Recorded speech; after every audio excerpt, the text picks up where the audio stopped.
आदरणीय दर्शक बिन ए न्यूज़ टेलीविजन की प्रस्तुति कार्यक्रम जन विचार में अपने के हार्दिक स्वागत बा। हम राजकुमार सराफ और अभी हमनी के कैमरा में साथ दे रहल बानी सुनील श्रेष्ठ। अभी हमनी के आज इस देश में सबसे ज़्यादा दिक्कत वाला चीज़ हमनी रउआ लोग के सामने रखे जा रहल बानी सन। इस देश में जब भी चुनाव पड़ेला, अभी कुछ दिन पहले चुनाव पर रख ओ बेरा भी नेताजी लोग वादा कैले रहे, प्रतिबद्धता कैले रहे। हमनी के देश में 3 तरह के सरकार बा, केंद्र सरकार, प्रदेश सरकार और स्थानीय सरकार। और ये तीनों सरकार के जे भी कैंडिडेट होकेला लोग, जब चुनाव आवेला तो इस चुनाव के बेरी अपन प्रतिबद्धता जाहिर करेला लोग कि हमनी के सबसे पहले किसान के समस्या हल करेम सन, बेरोजगारी हटाएम सन। लेकिन ई लोग जब जीत जाला तो सिर्फ अपन पॉकेट भरेला, अपन पॉकेट के आदमी के काम देवेला, अपन पॉकेट के किसान लोग के खातिर मल खाद के व्यवस्था करेला।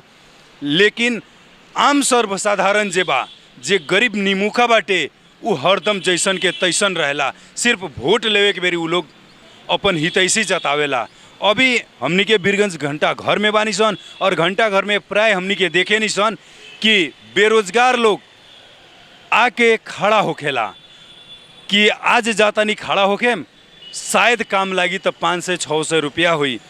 लेकिन बहुत लोगों में से का बाटे कि घूम के चल जाला। अभी रउआ लोग देखनी है, एक आदमी भी आवत आटे तो वहाँ 10 आदमी ये लेबर लोग जे काम के खोजी में दौड़ के जाताटे कि कहीं हमरा के काम दे दीहन।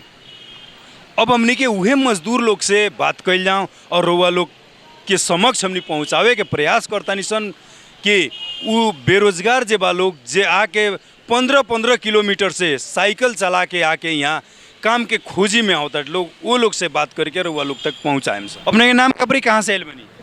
आदापुर से आइल बनी। आदापुर से? मने नेपाल में ना पड़ेला? नेपाल में ना पड़ेला। तो आदापुर से इहुआ रउआ काहे आइल बनी? यहाँ आइल बनी मजदूरी कमाए। मजदूरी कमाए? मने आदापुर में काम नहीं खे? आदापुर में काम बा लेकिन रेट कम बा, 300 रुपया। वहाँ से ना करे चल रहा। 300 के नेपाली रुपया कितना होला? वहाँ 300 रुपये इंडियन बा। मने नेपाली रुपया कितना होला? यहाँ 300 रुपये नेपाली 180 रुपये वाला। 180 ना 480 होला? हाँ 400 ना 480 रुपया। आई हुआ कितना बाटे? यहाँ बा 750। यहाँ 750, यानी 250 रुपया के सरदर 250 रुपया के फर्क बा। हाँ। डबले कहे के पड़ल एकरा के ना। सवेरे रुआ घर से कितना बजे चले नी यहाँ बीरगंज से पहुँचे नी? 7:30 बजे चले नहीं। यहाँ कई बजे पहुँचा नी? 8:30 पौने 9 बजे पहुँच जाने। 9 बजे। यहाँ डेली काम मिलेला? डेली काम ना मिलेला यहाँ, मतलब बीच में तो साफा 1 महीना काम में ना मिलेला हमने के। अभी से मतलब 1-2 दिन आदमी कमाता है ना तो घूम के जाते हैं ऐसे। अच्छा, यहाँ जहाँ रउआ लोग खड़ा बानी घंटा घर में, यहाँ कहाँ से लोग आवेला? कहाँ से लोग आके खड़ा रहेला? यहाँ तो बहुत जगह से रोज आके आदमी खड़ा हो रहा है। यहाँ छावड़ा दानों से, यानी मतलब सिकटा भेलाई ओर से, फिर यानी धोरे ओरे से, यानी नेपाल के पूरे तरफ से लोग आवेला। यहाँ टोटल आदमी थे यहाँ। नेपाल से लोग आवेला, लेकिन बिहार से कहाँ हमनी के कौन गांव से, कौन जगह से यहाँ बीरगंज में लोग आवेला काम करे? लेबर में जे रउआ जैसन कोरैया से लेके मतलब कोरैया मतलब सेखोटला, औरैया, मूर्तियाँ, टोटल आदमी आवेला वहाँ। साइकिले से आवेला? साइकिले से आने। अच्छा, यहाँ से रउआ लोग यहाँ से कमा के चल जाता नहीं, लेकिन यहाँ के लोग अगर आदापुर जाता कमाए तो ओकरा काम मिली कि ना? वहाँ तो काम ना मिली। वहाँ तो रउआ लोग के उहें के लोग के काम नहीं करता, यहाँ के लोग के का काम दी? अच्छा, हर एक जगह में चुनाव होला, मुखिया जी लोग जीतेला। रउआ आदापुर के मुखिया जी से रउआ लोग की बात कहले बनी कि ना कि हमने विदेश में कमाए जाता है सन? हालांकि हमने के विदेश के नियम कानून नहीं के, बिहाने अगर लागू हो जाए तो हमने विदेश में बानी सन, एकदम जायज बात है। हमनी के रोटी बेटी के संबंध बाटे तो रउआ आ जाता नहीं इने, हम चल जाता नहीं होने, दिक्कत नहीं के। लेकिन जैसे टाइट हो जाए तो हमनी के खातिर विदेश हो। तो रउआ लोग की बात अपना मुखिया जी से ई बात रखले बानी कहले बानी कि ना कभी कि हमनी विदेश में काम करे जाता हैं सन हमनी के वहाँ ना जाए दी लोग तो हमनी के बाल बच्चा का खाई ये बारे में बात कहले बानी कि ना? अभी नहीं कहले है बात, अभी मुखिया जी से बात के बारे में नहीं कहले। अब मान ली रहुआ बात नहीं कहले, अपने घर कहाँ पड़ी? आदापुर। आदापुर मने हमनी के पड़ोसी मुल्क भारत में ना घरे से रहुआ कब आवे नहीं यहाँ? यहाँ के 7 बजे आ जानी सन, घर से 6 बजे चल देनी। खाना बिना खैले? खाना पीना खा अच्छा रहुआ मने एक हिसाब से देखल जाए तो रहुआ दूसरा देश में आइल बनी कमाए, ये तो मालूम बा ना? उन्हें करिया का काम के दिक्कत बा? काम के बड़ी स्थिति खराब बा, उन्हें दिक्कत बा ना? दिक्कत है। अच्छा यहाँ रहुआ लोग आवे नहीं वीरगंज में कमाए तो रहुआ आवे के कितना समय लाग जाला? 1.5 घंटा लाग जाला साहब। एक ओर से ना? यहाँ कितना मजदूरी मिलेला? यहाँ ये 650 मिलता मजदूरी, नेपाली पैसा? नेपाली पैसा 650। अच्छा आदापुर में मजदूरी कितना बा लेबर के? 320 रुपया इंडियन है। तो ओकर नेपाली कितना होला? तो वो तोरा 550 रुपये नेपाली, माने 100 रुपया कम बा। नेपाली रुपया 100 रुपया उन्हें कम बा, तो 100 रुपया कम भैला से वो लोग सोचता नहीं कि यहाँ जाए कमाए तो 100 रुपया बेसी हुई तो 100 रुपया के हमारे दाल चाउर बेसी आई, ये न बात बटे। यहाँ घंटे घर में रहुआ लोग रहे नहीं कि और ये जगह कहीं रहे नहीं? ये दिन घंटे घर में। अच्छा एगो बात बताई, जब रहुआ लोग यहाँ घंटा घर में आवे नहीं लगन तो डेली के डेली काम मिल जाला? कोई जो मिलेला कोई जो ना मिलेला सर। काहे? जब रहुआ लोग कामे खोजे होता है तो काहे ना मिलेला? यहाँ काम की स्थिति दब बा, नेपाल में काम की स्थिति दब चल रहा है, अगर नोल नहीं मिल रहा है तो काम नहीं हो रहा है। सवेरे बिना खाना खैले आइल बनी आ काम ना मिली तो रहुआ खाएम का चाहे घरे जाके कथी कहेम? तो घरे जाए कथी कर भूखले जाए फिर घरे खाए जाए कथी करल जाए? मुखिया पंच तो सब जगह बा सब जगह ना? अपना वहाँ आदापुर के मुखिया जी से ही बात नहीं कि हमने के दूसरा देश में जाता इंसान कमाए का जन कमाए दिए सन कि ना कमाए दिए सन? काहे कि हर एक देश के अपन अपन एगो नियम कानून होकला। हमने के तो वैसे मने भारत और नेपाल के हमने के बेटी रोटी के संबंध बाटे तो उन्हें के लोग एने आ जाता, एने के लोग उन्हें चल जाता, कोनो दिक्कत नहीं है। लेकिन देश के हिसाब से देखल जाए तो रुआ विदेश में आइल बनी तो यहाँ के लोग के हो सकता दिक्कत होके, ई बारे में वो बात कैले बनी कि ना? ना कहाँ बात कैले, बात करे हैं नहीं कैले, लेकिन ये बारे में वो अपना मुखिया जी से जाके बात एक बार करें, अच्छा रही ना? धन्यवाद। अपने कहाँ से आइल बनी? हमर सरलाई जिला। सरलाही जिला। यहाँ कथी करे नी? रिक्शा चलावे नी तो यहाँ लेबर लोग खड़ा होकला, यहाँ रुआ कथी करते नी? हम रिक्शा ले ले बनी। रिक्शा ले ले बनी तो यहाँ तो रिक्शा स्टैंड नहीं खे? नहीं खे यहाँ, अब कहीं से लगा कमाई के पड़ी, ना लगाला तो वही घर में लगाला तो ना हो। अब तो यहाँ रोडे में ना लगा के हमनी कमाए में। अच्छा यहाँ रिक्शा रुआ लगेले बनी हो सके कहीं मने लेबर खोजे जी आई जेकरा कामदार चाहिए लेबर खोजे आई मिस्त्री खोजे आई तो रउओ जाके वो लोग के संगे जाएम कि रउआ ना जाएम? ना जाए हम हम अपन रिक्शा चला के कितना कमानी? 400-500। दारू कितना के पिए नी? दारू रात के 100 रुपया के। अभी कितना के पीले? अभी नहीं के पीले। अभी रउआ दारू पीले बनी? ना पीले बनी। नहीं की पीले? ना गुटखा खैले बनी। चलिए बढ़िया बात बटे, दारू पिए वाला चीज़ ना हो, ना पिएम तो बढ़िया रही। अपन रउआ देखी कितना मेहनत से रिक्शा चलाओ तनी, अपन बाल बच्चा के खातिर कमाएम तो बढ़िया रही। अब काम धंधा मिलो तो नहीं कहता रिक्शा चलाओ के ना पड़ी। अब लेबर में आवता नहीं तो लेबर में लोग काम साहब लोग कामे नहीं के दे, अब काम मिलो तो नहीं कहता क्या करी, रिक्शा चला के तो अपन पेट पाले के पड़ल ना। जी धन्यवाद। अपने कहाँ से आइल बनी और नाम का पड़ी? हम हरपतगंज से आइल बनी। हरपतगंज। ई हरपतगंज कितना दूर पड़ेला यहाँ से? घंटा घर से कोस भर मने 3-4 किलोमीटर। हाँ ना? घर से कब चलनी हो? घर से चलनी है 8 बजे। काम रहुआ कथी के करेनी? ये जुड़ाई उड़ाई में कमानी। राजमिस्त्री के हाँ, काम करेनी हाँ, ना? हाँ। अभी रहुआ मिस्त्री बनी कि लेबर बनी? लेबर बनी। घंटा घर में खड़ा बनी। ई लेबर लोग के स्टेशन है का? घंटा घर जहाँ वो लोग खड़ा होके नी वहाँ स्टेशन है का? ये लेबर लोग के स्टेशन ना है, चौक घर लोग कमाए खतरा आवता, गरीब आदमी बा लोग वो से कमाए खतरा आवता लोग, कोनो खराब काम तो ना करता लोग। मैंने कामदार लोग के मालूम बा कि हम यहाँ खड़ा रहे तो साउ लोग आई हमनी के ले जाई, और जेकरा काम के जरूरत बट मने लेबर के जरूरत बा वो लोग के मालूम बा कि हम घंटा घर जाएम तो वहाँ लेबर मिल जाई। हाँ ना? हाँ। एक दिन में कितना रउआ लोग के पैसा मिलेला? ये 650 कबो 700 यही है। एकरो गारंटी नहीं के से हेतने ह फिक्स नहीं के। 650 700 रेट बा। अब मिस्त्री के कमीशन कितना देवनी लोग? मिस्त्री के एको पैसा ना। ना देवनी लोगन जितना मिलेला उतना रउआ लोग अपन लेके जानी ना। यहाँ खड़ा भइला पर डेली काम लागेला? ना लगला, डेली ना लगला। महीना में कई दिन काम मिलेला रउआ? महीना में 10 दिन 15 दिन यही है, कबो लागला कबो ना लगला, एकर कोनो नीति इतना रहेला। माने एगो कैलकुलेशन से के हिसाब से 10 दिन कमानी कि 5 दिन कि 20 दिन कितना दिन कमानी?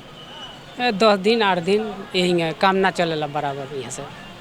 वोट पड़ल तो वोट देले रहनी? हाँ देले रहनी। हाँ दिल रहे। वोट से पहले नेताजी लोग का कहले रहे? नेताजी तो कहले रहे लोग हई कदम हऊ कदम, मने कुछ करेला लोग ना, बुझे नहीं। हमनी के देश में प्रधानमंत्री स्वरोजगार योजना भी एगो बाटे, ओकरा अंतर्गत रउआ लोग पढ़नी कि ना? वो लोग अनगत पर निशन।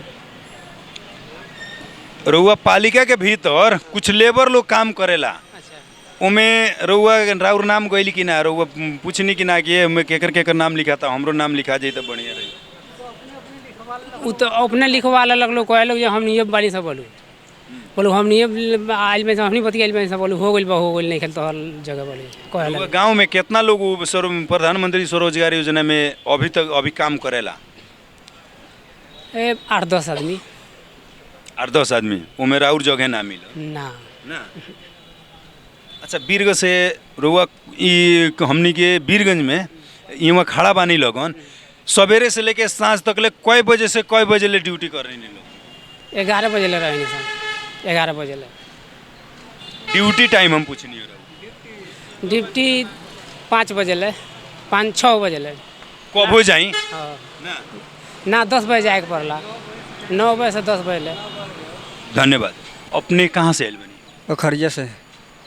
पोखरिया नगर पालिका हो? ना वो परसौनी घर है, जगन्नाथपुर नगर पर का। जगन्नाथपुर नगर पालिका में कौन गांव हो? परसौनी। बीरगंज से कितना दूर बा? 1 घंटा लगला। कथी से आवेनी? सालकी से। साइकिल से? लगभग कितना किलोमीटर हुई? मानिए जे 20-25 मीटर। 20-25 किलोमीटर। 20-25 किलोमीटर से रहुआ पैदल साइकिल चला गया? हाँ। कितना टाइम लगला? घर से कई बजे निकले नहीं? 8 बजे निकले, 8 बजे निकले तो 9 बजे 10 बजे यहाँ रहे, घंटा घर। मने 1.5 से 2 घंटा लगा? हाँ 2 घंटा लग जाए। हाँ। तो ये रहुआ घंटा घर में आके काहे खड़ा हो से उससे बढ़िया बा जब 2 घंटा साइकिल चला के आओ तनी, तो ये घंटा घर में खड़ा होके के कारण का हुए? घंटा घर में कमाए आदमी आवाला, काम खोजला ना मिलेला, चल जाला घर है। हाँ। डेली के ये बात बा, डेली आवे के बाद काम खोजे के बाद मिलल तो मिलल, ना मिलल तो घरे तो यहाँ घंटा घर में कथी काम धइल बस यहाँ मिली? घंटा घर में लोग आवाला, काम करावेला, आदमी काम करावेला, यहाँ से ले जाला, सब आदमी यही जना वाला। हाँ। मने जेकरा घर में काम लेबर मिस्त्री के काम बा वो लोग के मालूम बा से घंटा घर में जाए तो हमरा लेबर मिस्त्री मिल जाई ना, यहाँ अइला पर मिल जाला। और वो लोग के मालूम बा कि हमने घंटा घर में खड़ा रहम सन तो हमने के कोनो ना कोनो साउ लोग ले जाए। हाँ, कोनो न कोनो साउ आई या ले जाए, आ ना आई तो घर घूम के आदमी चल जाए। फिल्म उलिम देख के चल जाए? ना फिल्म ना देखी, यहीं चल जाए। फिल्म कथी देखी, पैसे ना रही तो फिल्म कथी देखी। अपने के एक दिन में कई गो पैसा मिलेला लेबर के? लेबर है कि मिस्त्री? मिस्त्री है, 800 साढ़े 800 रुपये मिलेला। 800 साढ़े 800 रुपये मिलेला? हाँ, नाश्ता करा के 800। मने 800 रुपये बच जाला? 800 रुपये बच जाला ना। हाँ। एक दिन में हमने के दाल चाउर सब किनल जाए तो कई गो ढेउआ लागेला? वो किने लाई तो 800 रुपये किने में तो 800 रुपये उड़ा जाए। मने 2 टाइम के? 2 टाइम के तो 800 में 2 टाइम चलेला। हाँ।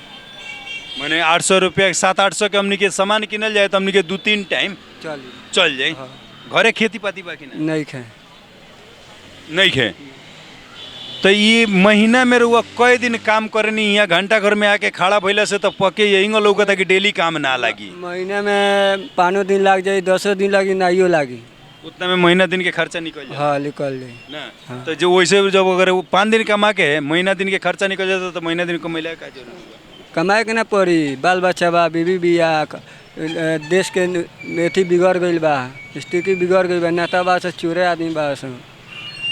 अच्छा रउआ इतना दूर से आवे नहीं 2 घंटा साइकिल चला के हमनी के देश में हर एक पालिका के भीतर प्रधानमंत्री स्वरोजगार योजना बाटे उ रउआ गाँव टोला के लोग उमे काम करता कि ना करता। मालूम बा उ का ह? हाँ वो घास उस वाला रोड लाइन में उहे काम। तो उमे रउआ अपन नाम काहे ना देनी हमनी अगाले हमनी के जाई से तो हमनी के लोगों में ना सुने जे निमन निमन लोग बा उ अपन काम करावे अपन एथी करे तू जाता तो तोरा के चिंते नहीं खे जेकर नेता बा एथी बा तो वो अपने के अपने चिंता अपने बाल बच्चा के अपने परिवार के ला रख लेता।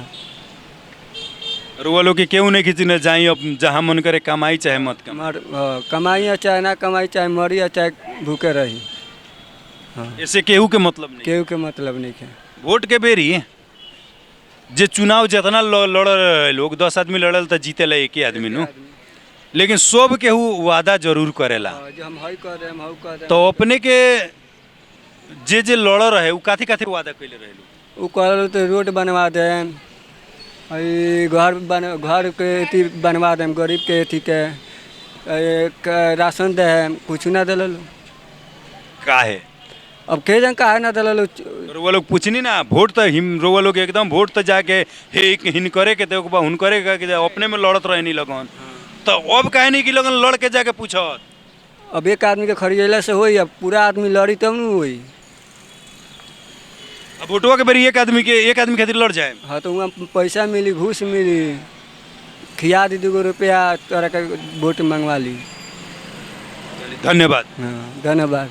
ई बेरोजगारी के एगो ई प्रकाश है जो जोन बाटे ई रउआ लोग देख रहल बानी कि एक आदमी अइलक हुए लेबर मिस्त्री खोजे खातिर लेकिन ई उनकरा एक आदमी के जरूरत बा 10 आदमी दौड़ के जाता ई सब बेरोजगारी के देन हुए कि ए बेरा अभी रउआ लोग के सामने देखतानी कि उनकरा एगो आदमी के जरूरत ला लेकिन 10 आदमी जाता टे कि शायद हो सकता कि हमरे के ले जइहन तो हमर काम हो जाई। एमे ई नहीं के कि 10 आदमी के ले जाई ना एक ही आदमी के ले जाई लेकिन 10 आदमी के दिमाग में ये बात बा कि हम कमाए आइल बानी हमरे के वो अगला लेके जाई ताकि हमरा साँझ के 500-600 रुपया मिली और ये 500-600 रुपया की में 2 किलो चाउर किनेम आधा किलो दाल किनेम 1 किलो तरकारी किनेम 1 पाव नून किनेम 100 ग्राम चीनी किनेम ऐसन ऐसन दिमाग में योजना बना के ई गरीब लोग आइल बाटे ई लेबर लोग आइल बाटे लेकिन सबसे बड़का दर्द वो बेरा होताटे कि 10 बजे 11 बज जाताटे और कुछ लोग के काम तो मिलता लेकिन जेकरा कामे नहीं खे मिलत घरे चाउर नहीं खे परिवार से अगला कह के आइल बाटे छोट छोट बच्चा से वादा कह के आइल बा कि जाता नहीं कमाए लेकिन शाम के खाली हाथ जाताटे वो बेरा घर में जब उ लेबर अब मिस्त्री में काम करे वाला आदमी बा जे सही रूप में देखल जाए तो देश के बेरोजगार है उ बेरोजगार जब अपना घरे जाता फिर के तो कोनो शब्द नहीं खे रहत ओकरा बाल बच्चा से आँख मिलावे के परिवार के संगे बात करे के ऐसे ही फिर अब हमनी के दोसर ई बेरोजगार जे घंटा घर में आके खड़ा बाटे लोग वो लोग से बात करे के प्रयास करता निसन हालांकि वो लोग बोले के नहीं के चाहत कि का बोली सन हमनी के ई बोलला से तो कुछ होखे वाला नहीं के हमनी के देश में नेता लोग बाटे एकरा और देखे वाला नहीं के सिर्फ कुर्सी के खेल में व्यस्त बाटे लोग कभी कौनो गेम तो कभी कौनो गेम कर रहल बाटे लोग नेताजी लोग लेकिन हमनी के भी आग्रह करेम सन ई देश के 3 तह के नेताजी लोग के जे ई जोन एगो 1 घंटा घर के बात ना हो हमनी के ई वीरगंज के बात ना हो पूरा देश भर में ई लेबर लोग ई बेरोजगार लोग जे 15 किलोमीटर से साइकिल चला के आओ ताटे उ बेरोजगार लोग यहाँ एगो नहीं खे पूरा देश भर बा ये पूरा देश भर के बेरोजगार के ऊपर एक बार ध्यान दी लगन नेताजी लोग मजबूरी में घर बेच के खेत बेच के इहे बेरोजगार लोग विदेश जाता और रुआ लोग के रेमिटांस से राउर लोग के बाल बच्चा के विदेश पढ़ावे के सहयोग करता इहे बेरोजगार लोग। अपने के नाम का पड़ी? जय नारायण महतो सर। घर कहाँ पर? सरलाही जिला हजार बिहा गाँव। सरलाही जिला वीरगंज में अभी वो सरलाही जिला से आयल बनी का सरलाही जिला में काम नहीं किया? सर वहाँ जाता नहीं ना काम नहीं खे तो उधर सर यहाँ आयल बनी कमाए तो यहाँ रिक्शा हाँ कहता नहीं राजू मिस्त्री के काम करता नहीं। रिक्शा भी चलावनी, राजमिस्त्री के भी काम, मैंने जौन काम लाग जाए। हाँ जोन काम लगे जोन काम करता नहीं। केहू के घर में जाके चोरी कैला से, पकड़ा के पिटैला से तो बढ़िया बाटे कि पसेना गार के कमाई। जी सर रिक्शा उधर सर रिक्शा हम चलावे रिक्शा हाँ के ला मिस्त्री के काम भेटला तो मिस्त्रियों काम कर ले सर मेहनत करके। कितना एक दिन में लेबर मिस्त्री के कितना मजदूरी मिलेला? सर जब मिस्त्री में काम कर जा रहे तो 1000 रुपया रोज देवेला। मिस्त्री अब के अपने काम कर लेबे नी? जी पूरे घर के काम करेगा। अच्छा मतलब जो नीचा से नक्शा बना के घर दे देवे तो पूरा फिनिश करके सर दे देवे घर बना के। अच्छा, अपने एगो मिस्त्री होके हाथ में इलम बा, लेकिन जहाँ लेबर लोग खड़ा होखेला वहाँ रुआ खड़ा भइल बानी आ सरलाही से बीरगंज आइल बानी, एक कारण का? सर वहाँ काम नहीं खे सर, आप कथी को घर में बैठल निमन नहीं खे लागत, ओके चलते हमरा जमीन जथा नहीं है ना। बाबूजी हमरा घर से निकाल दिले बा, कहता जा तोरा जहाँ मन है तहाँ कमा के खाई के लागी सर, तब यहाँ आयल बनी हम कमाई के लागी सर। बाल बच्चा बाकी ना बाटे एगो लड़का एगो बेटा बा एगो बेटी बा हमरा पास। तो बाबूजी रउआ के काहे ये काम के चलते निकाल देनी कि कमात नहीं के? एक कामे के चलते सर निकाल दिले बाटे। जमीन जथा घर पर नहीं हुआ, मतलब जो घूम घूम के काम करता गांव में, तो मतलब कोनो 3 किलो 4 किलो 5 किलो बन देवेला तो वह मतलब रोजगार करला। फैमिली हमार डबल बा सर, आ बाल बच्चा के पाले के लागी तो कमाई पड़ी हमरा सर। अच्छा, अपने के यहाँ तो देखल जाता है कि जहाँ घंटा घर में रउआ लोग खड़ा बानी डेली काम मिल जाला? डेली सर काम ना मिलेला, लेकिन जब काम मिलेला तो 25 दिन 26 दिन 10 दिन 15 दिन एना, मतलब जैसे घर मिलेला वैसे काम जाके कके आवेले तब रिक्शा चलावेले। अच्छा, डेली काम ना मिलेला, बाल बच्चा के यूँ रख ले बानी, भाड़ा में हुई? सर यहाँ बाल बच्चा नहीं के सर घर पर बाटे हम। घर पर अकेले मने अकेले यहाँ बानी ना? डेली रउआ अगर काम नहीं मिले तो खाना तो डेली खाए के पड़ी, बाल बच्चा घर में बा तबू ओकरो तो डेली खाना खाए के पड़ी, तो ये व्यवस्था कैसे होकेला? अब सर देखो यहाँ से जोन हमरा पैसा बची उहे पैसा ले जाके देव है ना, न रही पैसा तब कथी करब, मतलब जे खाली हाथ जाइब ना यहाँ रहब तो साल भर से यहाँ बानी, मतलब नहीं के काम तब कथी। अच्छा, अपने के घर कौन पालिका में पड़ले ई मालूम बा? बर्थवा नगर पालिका में। बर्थवा नगर पालिका में देले बानी वोट सर हमरा नंबर आपते नहीं के 3 बार फोटो खिंचा के दे दे बानी नहीं के, लेकिन आवत हम नंबर नागरिकता बाकी ना? नागरिकता बाटे सर हमरा लम नागरिकता बाटे बाटे। अपने के जे अपने के पालिका में प्रमुख जी जीतल बानी, मुखिया जी जीतल बानी, वो लोग के लगे रउआ ना गईनी कि हमरा जातानी बीरगंज दूर बा हमनी से, बीरगंज जाके कमातानी वहाँ हमरा काम मिलता नहीं के मिलत, कभी मिलेला कभी ना मिलेला, ये बारे में बात कैले बानी? सब बात सर ओकरा सब कहता नहीं, लेकिन फिर भी मतलब हमरा नहीं के काम धंधा करे दे। यहाँ से भी आदमी जाता वहाँ जाके रोकता नहीं के काम धंधा हमरा करे दे वहाँ, तब कथी कही सर वहाँ। धन्यवाद। अपने के नाम का पड़ी? उजैर आलम, घर कहाँ पड़ी? साठी थाना, साठी थाना, बेतिया जिला में, यानी बिहार में, हमनी के पड़ोसी मुल्क बिहार में ना? वहाँ से डेली आवे नहीं कि वो बीरगंज में रहे नहीं? बीरगंज में आज नहीं हो। पहल का बार आइल बनी? हाँ जैसे पहले बीरगंज में काम नहीं की ना, केकरा संगे नहीं? अकेला। अकेले आइल बनी? पहले भी नेपाल में रहते नहीं, उन्हें नारायण घाट पोखरा कथी के काम करते? लेबर मजदूर।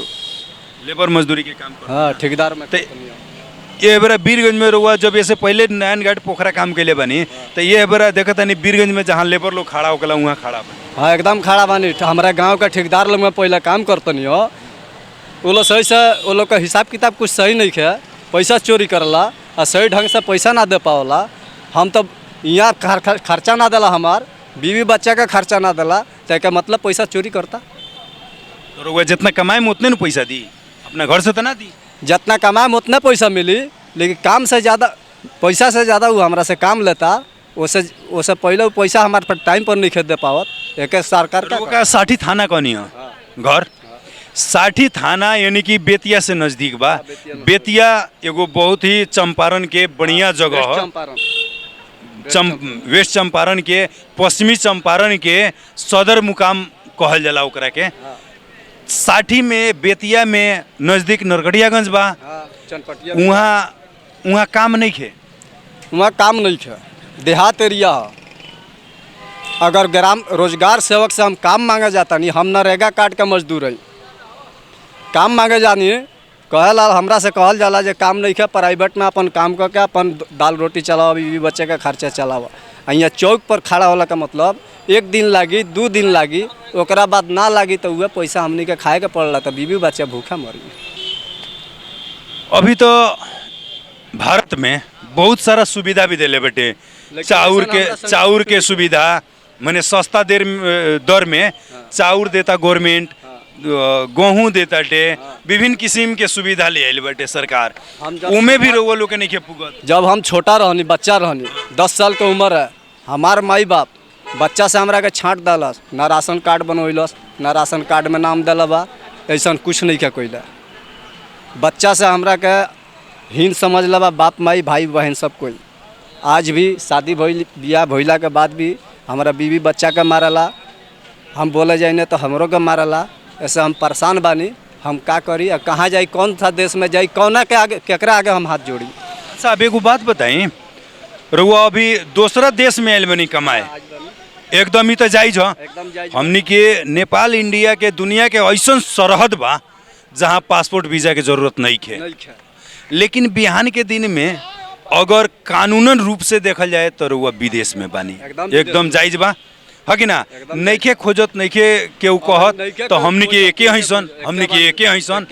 लेकिन रउआ बीरगंज के घंटा घर में अगर इहुआ के लोग कहता कि हो तू काहे ला यहाँ हमनी के काम नहीं खे, तब तो रउआ तकलीफ लागी। तकलीफ तो लागी थोड़ा देर खातिर, लेकिन यहाँ के आदमी ओना ना जाए काम करे, ओना के आदमी एना ना काम करे, तो कारनामा चली कैसे। तो वो बेरा तो रउआ दिक्कत लागी कि काहे हमरा के हेंगो कहता लागी कि ना। थोड़ा देर खातिर लगी, ओकरा बाद ना लगी। लेकिन एकर जायज अर्थ का है बताई तो। एकर जायज अर्थ बा जे हमने के बिना आदेश अनुसार मुखिया या सरपंच के पूछले अनुसार नहीं आवे के परमिशन। और जे कार्डधारी बा ओके कहीं जाए के परमिशन बा, मतलब कि कहीं जाके काम कर सकता सही नियम से, सही रूप से, सही निष्ठा से। धन्यवाद। अभी रउआ लोग जो देखनी है ये बेरोजगार लोग के समस्या, बेरोजगार लोग जे कितना कितना यहाँ भी हमनी के बीरगंज के घंटा घर चौक से रउआ लोग के देखनी ऐसन। हमनी के देश में बेरोजगारी के अवस्था का बाटे, यह बेरोजगार ह जौन मजबूरी में अपन घर तक बंधकी रख के विदेश जाए पर मजबूर होता टे। आ जब विदेश जाता टे उहे अगर केहू के बढ़िया काम मिल गई विदेश में तो रेमिटांस भेजता टे, तो ई देश के अर्थतंत्र मजबूत करे खातिर। आ अगर बढ़िया काम नहीं खे मिलत तो फिर ओकरा आवे में भी वापस मुश्किल हो जाता टे। उ तो रहल विदेश के बात, लेकिन हमनी के देश के भीतर रह के बेरोजगार लोग के अवस्था का बा, जौन की 15-15 किलोमीटर से साइकिल चला के 2-2 घंटा के समय, यानी कि सुबह के 2 घंटा, शाम के 4 घंटा तो ओकर समय निकल जाता साइकिल चलावे में। बाकी के समय जौन बचता टे उ काम जायज से बात बाटे। अगर 8 घंटा ड्यूटी करता टे तो 4 घंटा 12 घंटा के ओकर ड्यूटी रोड में हो जाता टे। एगो सोच रहता टे कि घर से जाता नहीं काम करे, पक्के बात बाकी शाम के चावल नहीं खे, शाम के पैसा लेके आए तो चावल किनाई, दाल किनाई, हर एक मजदूर अपना घर परिवार से वादा करके आवत हटे। लेकिन काम लागल तो चाउर दाल किनाइल, अगर कामे ना लागल तो फिरता जब चल जाता सूखा मुंह लेके घरे जाता टे और न दाल किनाइल न चावल किनाइल। जब भी वोट पड़ेला तो हमनी के देश के नेता लोग चाहे जे जीतल बा हारल बा सब के हुई वादा करत रहे कि बेरोजगार के रोजगारी के सृजना करेम सन, किसान के समस्या हटाएम सन, देश में जितने पालिका के भीतर हमनी के देश के भीतर समस्या बा ओकरा से मिल के लड़ल जाई। लेकिन समस्या यथावत बा, बेरोजगार दूसरा के द्वार पर जाके आज भी गाली खाए पर मजबूर बा और घर बेच के खेत बेच के विदेश जाए पर मजबूर बाटे। लेकिन हमनी के नेताजी लोग की कुछ नहीं खे लौकत। अगर तनका सा के एगो चीज लौकत, प्रधानमंत्री रोजगार योजना जेमें हर एक पालिका के करता धरता बाटे लोग के पॉकेट के आदमी के राखल गइल बा, ताकि पॉकेट के आदमी रही और अपना हिसाब से हाजिरी बनावल जाए और अपने हिसाब से एकर मजदूरी के मापदंड राखल जाए। बाकी के लोग कहाँ जाई तो ये बहुत बड़का ये हमनी के सरकार पर प्रश्न चिन्ह खड़ा करताटे। और ये बेरोजगार के ओर से हमनी के भी रउआ लोग से जे देश के चला रहल बा उ चाहे रहुआ लोग कौना पार्टी के हई, हमनी के पार्टी से मतलब नहीं है, लेकिन ई देश के हई रहुआ, ई देश के जनता के रहुआ, ई देश के अर्थतंत्र मजबूत करे खातिर, ई देश के बेरोजगारी हटावे खातिर, ई देश के किसान के समस्या हटावे खातिर रहुआ वादा कैले रहनी, जेकरा रहुआ एबरा मंत्री बनल बानी, चाहे वो प्रदेश के होके या केंद्र को होके रहुआ प्रमुख बनल बानी, मुखिया जी बनल बानी, तो रहुआ लोग के दायित्व बनता कि बेरोजगार के ऊपर एक नज़र देखी लगन और बेरोजगारी हटावे के काम करी लगन। ये दिखाओ तब रहुआ लोग से हमनी के छुटेम सन। कैमरा में साथ देनी सुनील श्रेष्ठ के धन्यवाद। हम राजकुमार सराबी रहुआ लोग से आगे चाहे हम देखते रहिए न्यूज़ टेलीविजन। धन्यवाद, नमस्कार।